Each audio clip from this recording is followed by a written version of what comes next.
Ohio Sekai Good Morning World.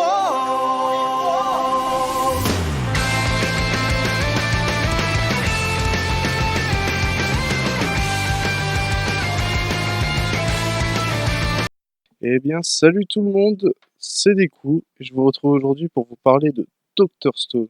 Écrit par Riichiro Inagaki et dessiné par Boichi, le manga est édité par Glénat et moi, j'ai lu les 2 premiers tomes.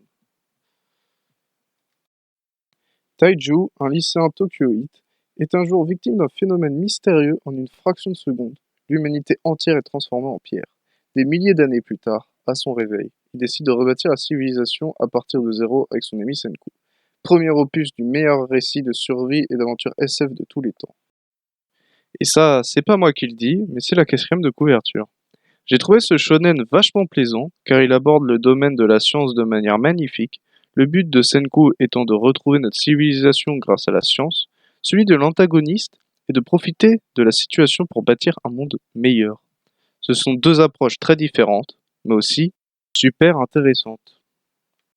C'est un manga hyper intuitif et c'est fascinant de voir Senku utiliser ses connaissances scientifiques. Le personnage de Taiju est un peu plus banal, mais il est doté d'un esprit très neketsu. Il est en quelque sorte les bras et les jambes de Senku, quoi. Je vous recommande autant le manga que l'anime, car son adaptation sur écran est lui aussi très très réussie.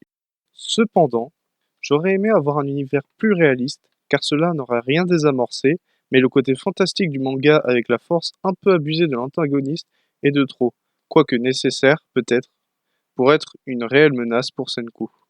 Donc voilà, lisez Dr. Stone, il en vaut vraiment le détour, et moi, je vous dis à la prochaine pour d'autres critiques de manga. Jana!